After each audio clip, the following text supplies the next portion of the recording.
Hey, welcome back to the About the Labor podcast here at VikingsTerritory.com. I am BJ Reidell, back here with my guy, Drew Mahowald.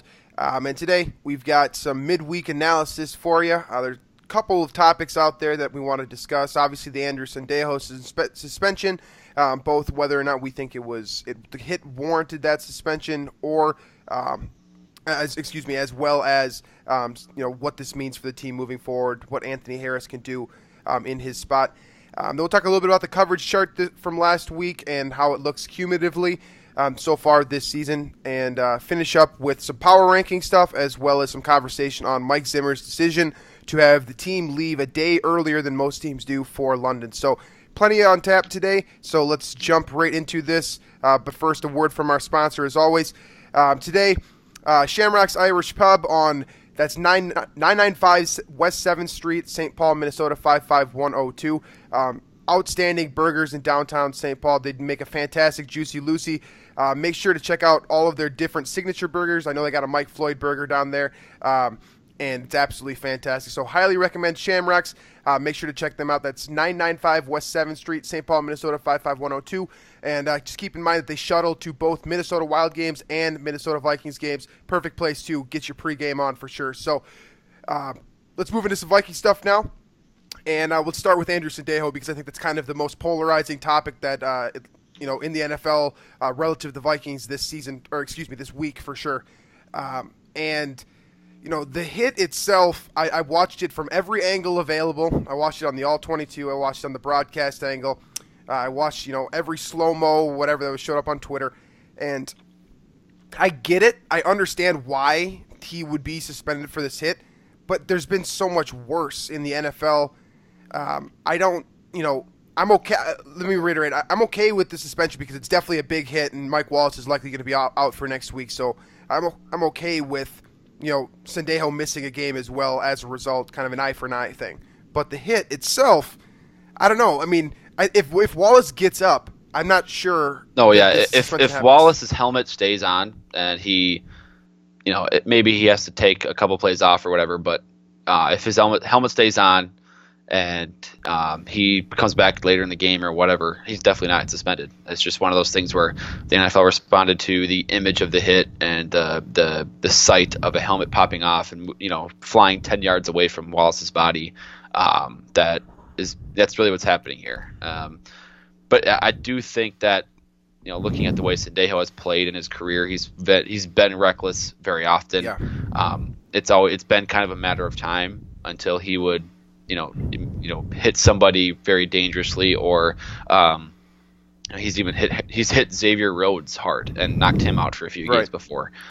So this is probably good for him to miss a game for something like this. I didn't think this hit in particular warranted a suspension, but his behavior in the past has kind of led to it, for me anyway, a belief that he would at some point hurt somebody really bad, whether it's his own teammate or another player. And if it has to be the Browns game that he misses, that's fine by me. Yeah, I've heard this take already this week, and I'm okay with this take. We've talked about how reckless of a tackler Sendejo is multiple times in the past. It's kind of been the biggest issue with him is that he knows how to wrap up, but for whatever reason, it's like it's instinct for him to just go in and lay these just catastrophic blows, which in old school NFL, I'm sure that the old school NFL fans love Andrew Sendejo's playing style, but in a league where, first of all, if you don't wrap up, it's easy to break the tackle. That's something that Mike Zimmer hates probably about Andrew Sendejo's style of play. And then two, with all these, it's so easy to get a soft penalty these days. Why even take the risk, especially when Wallace is already pretty much on the ground? So I'm definitely not condoning this play. I think it was dumb.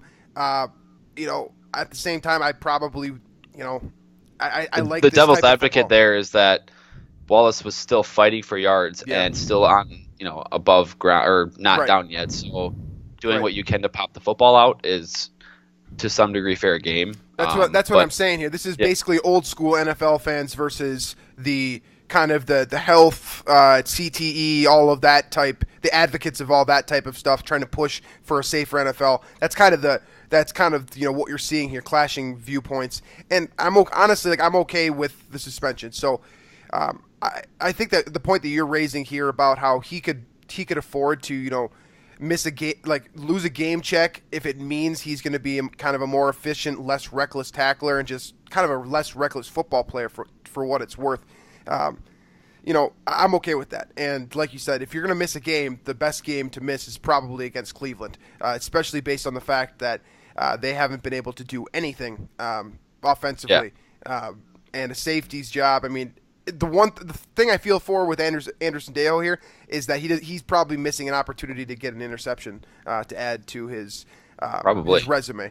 Because Kaiser has like 43 this year. So. And Hogan and Cody Kessler. Is that who it is? Yeah, all three of those guys have been dreadful. So again, suspension is fair. I thought that it would probably reduce. I thought that Andrew Sendejo had a case, but at the same time, this is something that the NFL is trying to get rid of. It's in the rules. They have league meetings ahead of every year to establish the ground rules and establish the things that they're going to be critical on.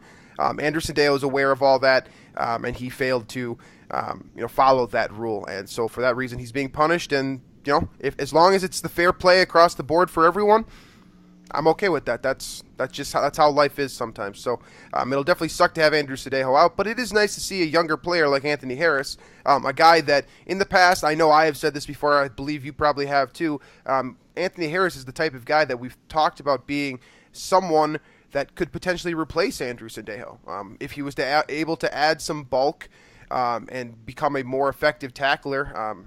He's had some issues with bigger wide receivers or bigger running backs and that type of thing in the past, but he's also very, very good in zone coverage over the top. I think he actually he does that as well, if not even better than Andrew Sendejo does.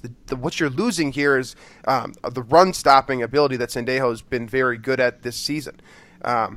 But you can move Harrison Smith into the box now and kind of flip your safeties because Harrison Smith is so versatile. I don't think you're losing all that much, especially once again against Cleveland this week. So what do you as one of Anthony Harris's biggest fans, what do you think of his game this week? And do you expect a strong performance from him? And is this a guy that the Vikings can rely on to basically pick up where Sendejo left off? Well, yeah, because it was the Packers game that he had to start in place of Sendejo, I believe, right? I think that's correct. It's either that or Chicago, one of the two. One of the two. Either way, I don't believe he allowed catch. I don't think he was even targeted. And I don't believe the Browns present an offensive upgrade over either one of those teams. I can't. I do believe it was Green Bay that he played in. But regardless, I mean, it's either going to be Kaiser, it's either going to or Kessler or Kevin Hogan, that QB circus, whichever one of the three is playing. I feel like Anthony Harris has held his own against much better opponents, much better passers, much better receivers. So and you nailed it. He's a center field rangy zone guy over the top that typically keeps things in front of him, and he'll make a play on the ball if he gets the chance. So he's not much in the run support. He has shown a few plays before, but most of the time he's easier to kind of wash out against the run, but against the pass, especially on deeper throws or in deeper zones, he's usually right on the money with where he needs to be. Yeah, I really liked Anthony Harris. I feel like we've talked about kind of his path to the Vikings a lot on the show before. That might be your fault just because we all know that you love Anthony Harris. But regardless, I think it warrants mention once again that when I was looking at him, I believe 2 years ago now was the class that he was in, and he didn't get selected and was ultimately signed with the Vikings out of undrafted free agency. I had this guy as a 4th-round pick. I mean, it's not just me either. I know that Jordan Reed and I both liked him a lot. We talked about Anthony Harris a lot. We were both very excited to see him sign as an undrafted free agent. I've seen national analysts. I mean, I don't know. I feel like Matt Miller has become very polarizing as a draft guy, but I know that he liked Anthony Harris coming out as well. And the one criticism that we've always had of him is that he needs to add mass so he doesn't get washed out of plays like you just said. For that reason, I am curious if they will kind of rotate in Jaron Kearse a little bit too as well. Because sure, they might. Kearse, in my opinion, kind of fits the Andrew Sendejo, the quote strong safety mold a lot better because he's a better box safety. Now he has had some issues with tackling angles in the past, We've talked about Jordan Howard enough on this show, right? But he's probably a more efficient tackler, and that Terminator body is very, very difficult to push out of the way. So I'm curious if Anthony Harris, if he's going to be the primary guy, because this Browns team, if they can do anything well, anything offensively, it's run the ball well to the right side against Joel Bitonio with why can't I think of his name right now? The run, you know who I'm talking about. What? Yeah, the running back. Yeah, why can't I think of his name? Isaiah Crowell. Yeah. That was bad. We'll do our Browns film analysis later this week. Yeah. That's the one thing that they have done well. To be fair, they're 0-30, and it's fair that we haven't thought about the Browns very much this year. So. Yeah, that's just a guy, and that's a guy too that in the past, he's had such an interesting history. This is something we'll probably save for the other show, but Isaiah Crowell has never been a guy that I've particularly liked based off the domestic abuse type things that he's had in the past. Just all the issues. He's on his last strike right now, so that's not really someone that I follow around too much. So my film analysis this week will definitely feature that guy. But the point that I was getting to before I couldn't remember this dude's name was that the one thing that they do well on occasion offensively is run the ball behind Joel Bitonio, who is an excellent guard. And honestly, their offensive line, if Joe Thomas is in there, is pretty solid as a whole. And I guess that's something we'll talk about more on Friday as well. But my point being here is that I think that Jaron Kearse fits what the Vikings need to do defensively against this Browns team because they can't throw the football. So I'm just curious, embracing this. This is something I'll probably be looking at on film more this week as well, and probably something we'll be discussing later on this week. But I think that Anthony Harris and Jaron Kearse merged together is your ideal safety. So how the Vikings decide to use them against Cleveland, this situational game, we'll see what happens. Yeah, and I mean, looking at the Cleveland schedule, I would definitely argue that the Vikings is probably the toughest defense that they will. I mean, this will be their toughest test defensively of the season. Pittsburgh, Baltimore, Indianapolis, Cincinnati, Jets, Texans, Titans. Right. I would say the Vikings are the best defense of those now 8 teams. So I can't imagine, expecting a whole lot out of whatever quarterback is performing in that passing game. Vikings have been. I mean, I guess in the past years they've been susceptible to the run still while dominating against the pass and rushing the passer, but their rush defense has improved dramatically this year. Linval Joseph is elite, so the Vikings are, they have favorable matchups across the board defensively against the Cleveland offense. Right. So let's before we get too Brownsy in the midweek episode here, let's get into Brownsy. Let's get into this technique that Mike Zimmer is using to get his team over to London. If you didn't catch the press conference, I believe it was earlier this week, Mike Zimmer basically told the media that he is going out on a limb, and he phrased it in a funny way, basically saying that he's going to do something here, and he's either going to get it wrong and take criticism from the media, or he's going to get it right and look like a hero. And so what he's doing is, basically, the Vikings talked about how they have worked with a lot of scientists, people that monitor sleep schedules, that type of thing, and they decided to leave 24 hours earlier for London than most teams typically do. So I believe they're leaving on Wednesday instead of Thursday. This is interesting to me because as someone who struggles with sleeping, especially in a consistent way, I think this is interesting, and I think this is very beneficial, especially because I haven't seen any teams try to figure out the what issues the time change actually presents. And I think the Vikings are putting some real. They're basically saying that the time change really affects the game by making this move because it gives the Vikings a lot more time to prepare, obviously, more time to prepare in London and new surroundings, and basically get their sleep schedule on track. So I find this extremely intriguing. I think it's weird that no coach has done this before, but I'm 100% behind Mike Zimmer trying something new out, especially like this. Yeah, I mean, I've never traveled overseas, so I can't really speak to that, but I can't imagine. I mean, I struggle with the 1 hour change going, like flying to the East Coast. Mm-hmm. That I struggle with that. So I don't even know what the hour difference is for like 6 hours to London, something like that. But it's a lot.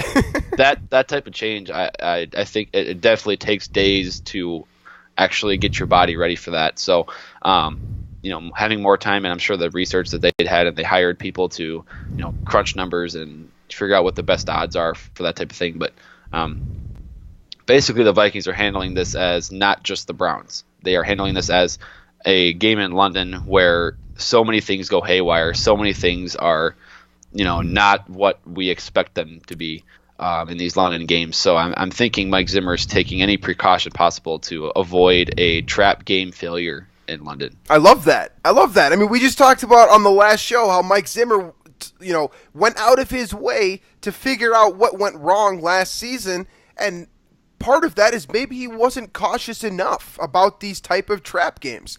Coming out of the bye last year, big issues. That was probably a trap situation where the Vikings didn't do enough preparation on the bye, or they just didn't do something right. And it seems like you said, Mike Zimmer is just being a little more of a coach this year, trying to do everything he can, not just on the field, but to keep his guys healthy. This is an interesting thought, and I'm sure, if this works, the Vikings go in there and throw up, 40 points or something like that. This is going to be a trend that other teams will look at, because there are so many London games now. And to your point before, how things kind of go weird in London, it's kind of like Thursday night football. Anytime you have a weird or different routine of practice, you're liable, or it's possible for you to find yourself in a situation where you're not fully prepared because you're not on your daily routine, your weekly routine. So I like this, and I like what Mike Zimmer is doing here. And I think that, I really do think that this matters. As someone that, did travel overseas while I was in college, the time difference between the United States and Madrid was really fun for me to adjust to, as you might imagine. So I did not go out the first night that I was in Spain, and that was because of my sleep schedule. So, I think this is an important thing and an interesting thing, and I'm glad that the Vikings are the team to kind of set the tone on this, because like you said, I think this does show an organization that has its stuff together and is concentrated on the larger issue here, and that's playing great team football, betting on yourself. That's basically saying, if we come in and play our best game, everyone's screwed. So I like this a lot from Mike Zimmer, and I think it's an interesting topic and something maybe to kind of keep an eye on moving forward, see if other teams jump on this trend as well. So from there, let's jump into this coverage chart for the week. I only released the Week 7 performance against Baltimore on Twitter earlier this week, so if you saw that, good. Otherwise, we'll kind of run through that a little bit as a refresher, and then the article for the coverage chart this week will drop probably not tomorrow, probably tomorrow. It's because you guys are listening probably on Wednesday, so probably tomorrow. And that will have the cumulative stuff as well, which we'll kind of brief on this show. But let's start with this Baltimore chart. I'll run through the big names here. Xavier Rhodes, 3 targets, 2 receptions, 27 yards allowed. Trey Waynes, 11 targets, 5 receptions, 54 yards allowed. And then obviously the 1 touchdown at the very end of the game. Terrence Newman, 3-3-17. Same thing going. Targets, receptions, yards. Anthony Barr, 11-7-42. Eric Kendricks, 6-6-19.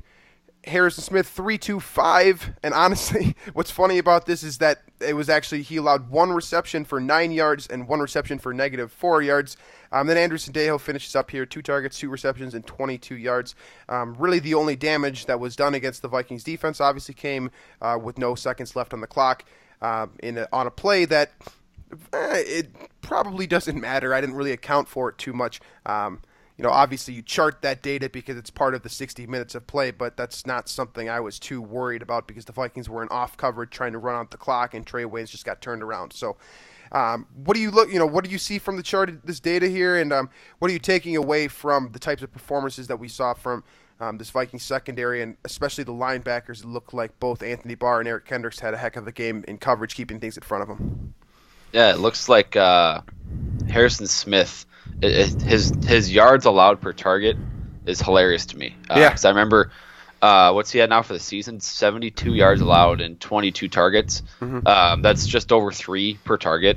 And going back the last 2 weeks now, he's allowed 21 yards on 11 targets.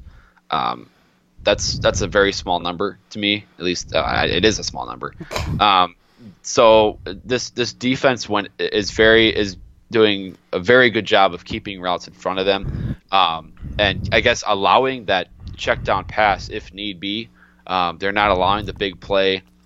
They're allowing the check down pass to the running back or the tight end, and then they're making the tackle right there and not letting a routine check down pass turn into a big gain, which a lot of weak defenses or undisciplined defenses do. You can look at that with Harrison Smith's numbers, Anthony Barr's numbers too, Eric Kendricks' numbers too, as far as yards allowed per target. And their completion percentages, but I guess Smith's is 50%, which is very good in itself. But Barr and Kendricks are allowing a high completion percentage, but they're making the tackle right away. So it's, they'll maybe allow a 4 to 5 yard gain on these pass plays, but typically that's, on a 3rd and 8 when teams are trying to convert, they'll check it down, hoping their guy makes Barr or Kendricks miss. Doesn't happen. Vikings get the ball back, that type of thing. So they're not winning with turnovers. They're winning by sure tackling. They're winning by situational football, and I think that's a little bit different than the way they did in 2016. Yeah, combined this season, Anthony Barr and Eric Kendricks have been targeted 63 times, 46 receptions allowed for 287 yards and 1 total touchdown. So if you take a look at those numbers, think about those numbers a little bit. Basically, it's a little bit less than I think 5. They're having a very good season keeping the ball in front of them, making tackles. Yeah, it's 4.5 yards per target. Yeah, a little less than 5. So. Yeah, so there you go. I mean, that's excellent. 4.5 yards per target is going to get the job done for the most part, especially when these are linebackers in coverage, not cornerbacks. So what they're doing at the second level for the Vikings defense has been very impressive. We're seeing a big step forward from Anthony Barr, and I think it looks like Eric Kendricks is also taking a step forward in coverage this year. So that's big news. Going back to this Week 7 game against Baltimore, we have to talk about Xavier Rhodes. We do this every week. He does it once again. 27 yards allowed. He's basically been good for under 30 yards allowed for the last couple of weeks here, and virtually the entire season. There is a couple plays in question in that Tampa Bay game that I have him going over 30 yards, but under over 40 yards, but other outlets have actually less yards allowed and around that 30-yard mark. So Rhodes has been consistently allowing right around 30 yards the entire season, which is absolutely absurd. And combined with the fact that he had back-to-back shutouts to start this month, it's difficult for a cornerback to win Player of the Year, especially when they're not getting a bunch of interceptions. But he's literally he's taking a guy out of the football game this year so far.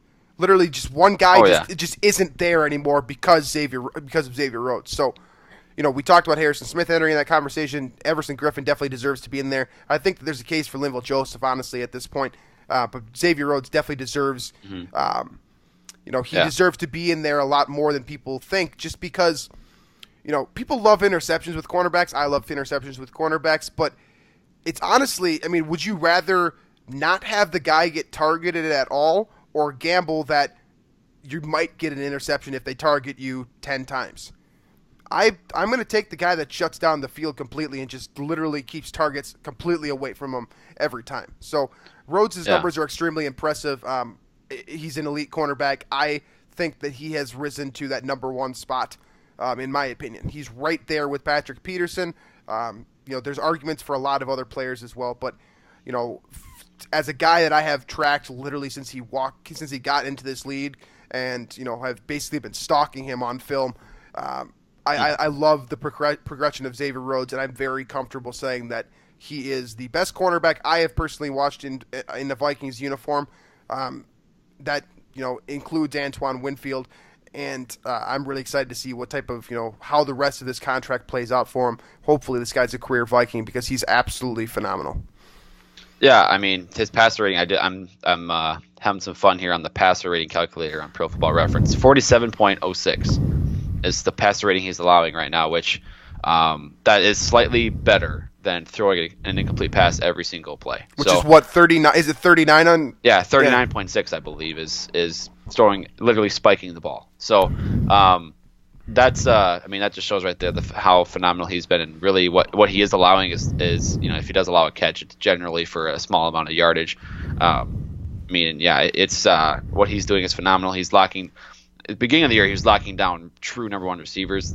Last few games, it's kind of been an interesting slate of group of receivers. Last week, there was really nobody of note, especially after Mike Wallace left the game.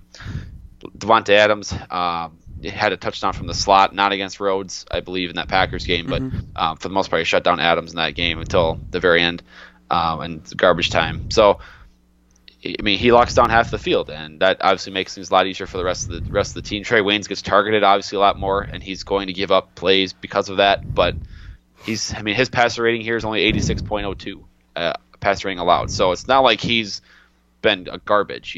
It's just that he's getting the attention, and he's his plays are seen more because he's the opposite of Rhodes. There's obviously a comparison there, but there's also he's getting targeted way more, so he's allowing more catches. But on a completion percentage scale, on a yards per target basis, it's really not that bad what Waynes is doing. Yeah, Waynes has been pretty impressive, honestly, especially over the last couple of weeks during this NFC North tear. He's been playing much better football. I tweeted this earlier this week. I'll reiterate it now. Waynes minus that touchdown reception, I believe it was a 13-yard touchdown reception that he allowed, would be down to 10 targets, 4 receptions, and 41 yards, and no touchdowns for this most recent game. Obviously, like you said, they were playing some JV receivers out there. That's to some degree an unfair statement that that I just made there, but as they are all NFL players, and we should, they can all beat you deep. Obviously, Trey Waynes got beat on that last play of the game. So what he did against Baltimore this week was extremely impressive, and I think that he's getting a lot better as the season progresses. And my big thing for him is that I don't care if he allows receptions. This job, as a cornerback, you're going to fail 50% of the time in most cases, if not more. But if you keep the ball in front of you and you don't get beat over the top, you're good to go. You're probably safe because the rest of this Vikings defense is so good. He doesn't need to be perfect. He just can't get beat deep pretty much and can't allow a missed tackle to go to the house or something like that. And that's something that he's done very well this year. So yep. I think the criticism is fair with Trey Waynes. I expect it to continue. But at the same time, I think it's worth noting that this guy is improving, and that's a good trajectory moving forward, considering the fact that he is still a pretty young player, and he has time to grow. It took Rhodes a while, too. I know people use that statement with Waynes all the time to defend him, but it did take Rhodes time to grow. Maybe we're starting to see the next step from Waynes that I was kind of expecting entering this season. Right, yeah. I mean, he's what you always say. He's a very good number 2 cornerback, There are a few teams in the league, in my opinion, that he could be the number 1 guy right now. But the fact that he's number 2 on the Vikings, and he is arguably the weakest link on this defense. If you want to, you can probably say Ben Gideon, or you can say the slot cornerback, whoever that is, Terrence Newman or Mackenzie Alexander also. But the fact that he is the weakest link on this defense is not a knock on him because of how much talent there is around him. It's just that because he's the weakest link, he's going to be targeted a lot. Aaron Rodgers will find him. I mean, obviously not anymore, but quarterbacks will target him and try and scheme against him because that's the best way they could beat him. So when he does get beat, it's by design by the offense most of the time. So, he'll be targeted, but at the end of the day, he's at this point, he's doing very well. An 86 pass rating allowed is pretty solid, but when he's been targeted as much as he has. Yeah, this is a young guy that I think he really is starting to figure it out a little bit. The tackling thing is something for a cornerback that you don't see from a lot of guys like in their entire careers.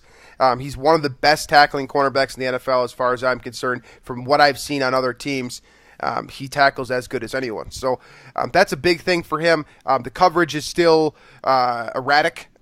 He's got room for improvement there for sure. I'm not defending Trey Waynes entirely. Obviously, you can't get beat over the top as many times as he has. But I do think this is a situation where it's time to credit someone who has earned it to some degree, improving over these weeks and making this Vikings defense even better. And I do think that Trey Waynes does have a bit of a flair for the dramatic. He is a guy that seemingly seems to lock down in the biggest moments. You think about when his interceptions have come. Week 2 against Green Bay, he had that big interception against Seattle in the postseason. This is a guy that has a flair for the dramatic. So if he can become a more well-rounded football player, kind of get his coverage on par with his tackling. This is a guy that becomes a playmaker as well as a guy that can stop the run and cover very well. So maybe it's time to kind of loosen up on Trey Waynes a little bit. I think I see too much hate about Waynes, that more than he deserves. So from my vantage point, in my opinion, I think it's time to loosen up on him a little bit and start to kind of recognize that this guy is improving. Yeah. Really, since those first few games, he's been. If you take away, I think that Saints game was when he allowed like 140 something yards, and then he had the couple bad penalties against the Steelers. Since then, he's been really, really good, and I think, in coverage, those mistakes have been limited. He hasn't been allowing the big play, from what I remember. He'll always allow some underneath, slants, ins, digs, those type of routes. That's always going to be something he will allow on occasion. But just if he can be a guy that you can rely on to not get beat over the top, which he hasn't in some time, then you're going to have a very good CB2, because his presence against the run has been really, really good, actually phenomenal this year. And so, again, I think he's making that transition now. We kind of saw it with Rhodes, too, his first few years, where he would be, I believe it was 2014, his second year, where he was very off and on. 2015, he was, a rough start to the year, and then really, really picked it up. Julio Jones. It was the Julio Jones game for Xavier Rhodes. As soon as he got matched up with Julio Jones, we kind of thought. I remember this. I was writing for Fansided at the time, and I looked at that matchup, and I literally said, "This is a situation where we need X to step up." And he came in and he beat Julio Jones. He did this twice. He did this twice, by the way, in 2014 and 2015. 2015, Julio Jones, down the stretch at the end of the season, he locked him down twice. Yep. So in 2014, we saw it was very up and down type thing. 2015, he started the year off very slow, had the concussion, obviously, when Sendejo knocked him out. And then as he got back in, he picked things up quite a bit. Right. Started to become a shutdown corner. We saw that with the Julio. I think that was week 13 in 2015. We shut down Julio. 2016 and 2017, he's always grown. So with Waynes, this seems like kind of like a 2015 season of Rhodes here, where he starts off really slow. He's getting picked on, and we're seeing now some progression, and where he can he's picking up his play. That passer rating is dropping per game. It seems like he's turning to become a very good CB2, and that's really what the Vikings need out of him. So here is the game-by-game stats for Trey Waynes. I've got this pulled up now. Week 1 against New Orleans, remember it's targets, receptions, yards allowed, and then I'll mention touchdowns if he did allow one. Against New Orleans, 10, 8, 90, and then 1 touchdown. Against Pittsburgh in Week 2, 4, 3, 73, and no touchdowns. Then Week 3, this one was another kind of disaster with exception to the interception, 8, 6, 85. And then in Week 4, and this is what I mean when I'm talking about how Waynes kind of started turning it on against the division. It starts with Detroit, in my opinion, 8, 5, 50. Pretty solid cornerback number 2 numbers, especially considering the fact that was a shutout from Xavier Rhodes. So between your cornerback 1 and your cornerback 2, average of 25 yards allowed. That'll play. So on to Week 5 here for Wayne, 7, 4, 39. You take that all day. I don't care if Trubisky That's didn't barely throw over 5 yards per attempt, Yep. I don't care if Trubisky wasn't throwing that well in that game. That's a hell of a performance by him. And then Green Bay, I know Aaron Rodgers wasn't in there, but you're still covering Jordy Nelson for the most part. 7, 4, 56 with an interception. Pretty impressive game, if you ask me. And then finally finishing up with Baltimore, 11, 5, 54, and then the late touchdown. So as far as I'm concerned, I'm seeing improvement from Waynes. And that's coming game by game. And honestly, as fans, the number one thing that we can ask of our players, the one thing that I find is, that I think is the most fair fan take, is to just ask them to not make the same mistake twice and to improve week to week.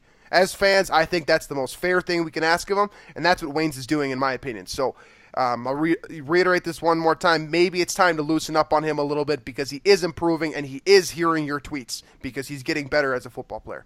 Yes. All right, so moving on to the final segment of our show for this midweek edition here, we're going to talk power rankings and where the Vikings fit in the NFC. So we've got 3 of the national outlets here, Bleacher Report, ESPN, and then NFL.com, to give you an idea of where the national media thinks the Vikings fall. For Bleacher Report, this is sitting at number 12. The guy that wrote this article is Chris Rowling.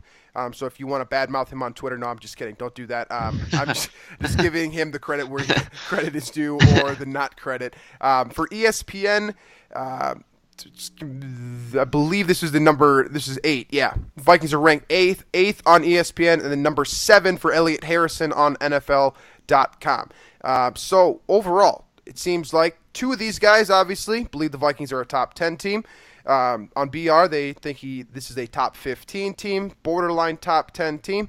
For you, Drew, obviously you've watched every single game. You know what's going on with this Vikings team. Do you think that they have it right for the most part between these 3 analysts, the average, the mean of it, if you will, right around that number 10 mark? Do you think that's fair? Are the Vikings that good, or are they even better, actually? See, I have a slight problem with how high the Rams are being ranked, and maybe I should be buying into Jared Goff more, or it's weird. I mean, he's number 2 on Elliot Harrison's on NFL.com. The Rams are. It's like, I mean, they're 5-2. Last year, what were they? They were one of the bottom feeders, I believe, in the league. I think they finished 8-8 for Jeff Fisher, right? Did they really? Was it 8-8 or 7-9? Did not. I don't believe that. I just kind of assume mid-season, but yeah, I understand that. I assume 8-8 with Jeff Fisher. Right, but anyway, I mean, I can't quite buy into him. Although Todd Gurley's having a phenomenal season, but I feel like that secondary isn't quite there. Obviously, Aaron Donald up front is elite, and they have some front 7 players, but I don't know. I just can't buy into that. But otherwise, I mean, I think the Vikings are probably a top 10 team. I'm seeing the Seahawks ahead of them, which I guess is fair because you're going to give them the benefit of the doubt. But I mean, right about 8 is probably right. I mean, this team is once they get a quarterback, better than Case Keenum playing for them, I would expect the Vikings to rise a little bit and kind of approach the top 5 status. But this offense, at least the last few games, hasn't quite shown enough to be considered a top 5 team. Yeah, absolutely. It's difficult to rank the Vikings higher than 8, in my opinion, or higher than that 7-8 range right now with the issues at the quarterback position and not knowing kind of what the future holds just yet. I mean, obviously, it sounds like Teddy Bridgewater is going to be the guy pretty soon here. Obviously, Mike Zimmer kind of joked in his press conference that he maybe will start Bridgewater in London, which I believe a couple of people on Twitter already said this, but that's Zim speak for no. So, I feel like he says we'll see about everything injury related. Right. Yeah. But point being here is it's difficult to rank the Vikings higher or inside the top 5 with in a volatile quarterback situation. Let's put it that way. At the same time, I do think they are a top 10 team at this point. ESPN, I've got a problem with you for having Dallas as the number 5 team in the power rankings. 3-3 record, completely erratic team. Dak Prescott's a good player. They beat the 49ers by 30. They beat 0-7 49ers by 30. So let's move them up 12 spots or whatever it was. It's America's team. Yeah. It's America's team, and it's America's bias. I mean, Dak Prescott's a good quarterback. Ezekiel Elliott's a good running back. But first of all, he's still probably going to get suspended at some point. So that's not, I understand that you're trying to stay in the now when you're doing your power rankings, but how can you be excited about this Dallas Cowboys team when they're sitting in a division with Philadelphia, who looks somewhat indestructible at times? How do you like them more than the Vikings when they also can't play defense? That's the one that I've got a problem with. Dallas being ranked higher than the Vikings. Seattle, like you said, I'm okay with that because it's a benefit of doubt type thing. Obviously, a very stout defense, a team that if they basically can figure it out on the offensive line, they should be able to run the ball more effectively, and then all of a sudden they're a powerhouse. So I'm okay with Seattle. I'm looking at the NFL.com one from Elliot Harrison, and Jacksonville is 11. I'm just curious where Jacksonville is on ESPN and Bleacher Report, because I think Jacksonville has a very solid candidacy as a top 10 team in the league right now. That defense is no joke, and that offense is doing just enough to be a force. And I think they're at this point I'm picking them to come out of the AFC South. Because I think Blake Bortles is being not awful enough, I think, and then as long as Leonard Fournette stays healthy, that offense will be enough with that defense to be somewhat dangerous. Jacksonville on Bleacher Report is in at number 25. What? No, what? No. Yeah. I don't believe that. Yeah, that's Why? I'm staring at it. I don't know. It's weird. For ESPN, they're ranked number 13, which I think is a little bit better. See, because they're 11 here on NFL.com. They have 3 blowout wins at least, I believe, that I can think of. Defense is absolutely ridiculous. It's ridiculous. They have so many talented playmakers there. So, and we knew this was coming, right? I think we talked about this in year 1 of the About the Labor podcast. How they were basically like that team they just needed to gel defensively with Miles Jack, Jalen Ramsey, all those, Yarek Akamguke or whatever the hell the guy's name is at the defensive end. Don't they have position. Calais Campbell now, too? Calais Campbell's leading the NFL in sacks right now. Yeah, dude, that defense is unreal. That's one of the primary contenders, in my opinion, for like, if you're ranking the top 3 defenses right now, Jacksonville is definitely, they're in that conversation too. They play a very similar game to what the Vikings are doing with Case Keenum. So obviously the difference being is, well, I've compared the Jags to the 2012 Vikings, but with a better defense. Yeah, This is a situation where Jacksonville is probably being ranked because it's Jacksonville, and I would assume that the writer here at Bleacher Report also took into account the Super Bowl odds, which for Jacksonville right now by Vegas apparently is 75-1, which I think is probably, I don't know how to make odds. I'm not going to pretend like I do, but that seems like a nice bet to me. If you're going to go on the limb on any one team to get hot in January, Jacksonville's not the worst take because of how good that defense is. But it is still Blake Bortles, so we do have to keep that in mind. Right. That was my You can't bet on Blake Bortles. So I mean that's the other half of that argument. But I was just curious about Jacksonville because I really like what they're doing right now. So. Yeah, there's a lot of things to like about them for sure. Let's boil this down to one point here now.